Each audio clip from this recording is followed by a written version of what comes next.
ఏలూరు జిల్లా పోలవరం నియోజకవర్గంలోని ఆర్&ఆర్ నిర్వాసితులను మోసం చేస్తున్న అక్రమార్కులు తస్మాత్ జాగ్రత్త అని పోలవరం ఎమ్మెల్యే చిరి బాలరాజు హెచ్చరించారు.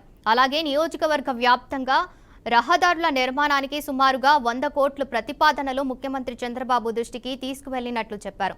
త్వరలోనే వీటిని విడుదల చేస్తామని ఎమ్మెల్యే తెలిపారు. జీలుగుమిల్లి మండలం పి అంకంపాలెం గ్రామంలో పర్యటించిన ఎమ్మెల్యే బాలరాజు పోలవరం ఆర్&ఆర్ నిర్వాసితులకు కేటాయించిన భూముల్లో అక్రమార్కులు చొరబడి మోసం చేసి సొమ్ము చేసుకుంటున్నారని ఆరోపించారు. నిర్వాసితులకు కేటాయించిన భూమిని వెంటనే సర్వే చేసి ఎవరికి చెందాల్సిన భూమిని వారికి అందించాలని అధికారులను ఆదేశించినట్లు చెప్పారు. మండలాలకు సంబంధించి ఆర్&ఆర్కి సంబంధించి ఏదైతే అక్రమార్కులు భూదందాలు నిర్వహించి ఇక్కడ ఉన్నటువంటి నిర్వాసితుల్ని అన్యాయం చేస్తూ వారికి భూములు ఇవ్వకోకుండా అనేక ఇబ్బందులు చేస్తున్నటువంటిపై ఇమీడియట్లీగా చర్యలు తీసుకోమని ఆర్డర్స్ కూడా పాస్ చేయడం జరిగింది.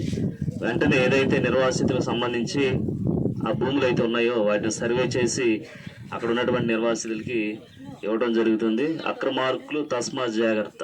నేను చాలా సీరియస్గా యాక్షన్ తీసుకుపోతున్నాం. ఎవరైనా ఉంటే ఇమీడియట్లీగా నిర్వాసితులకు సంబంధించిన భూములు వారికి అప్పచెప్పండి. లేదంటే ఈ 5 సంవత్సరాలు చేసినటువంటి మొత్తం కూడా మిమ్మల్ని కక్కించి జైలు కూడా పంపించడానికి కూడా వెనకాడను.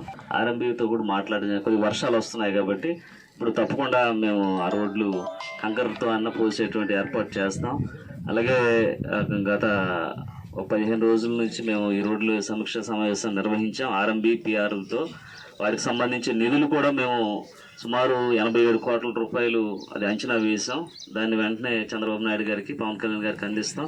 అలాగే మొన్న రౌతుగూడెం నుంచి ఏదైతే మన గన్నవరగూడెం వరకు 5,37,00,000 రూపాయలు రోడ్లు ఓపెన్ చేయడం జరిగింది. అలాగే అన్ని మన కాన్సెన్స్లో ఉన్నటువంటి ప్రతి రోడ్డు కూడా వేయాలనేటువంటి కాన్సెప్ట్తో సీసీ రోడ్లు కానీ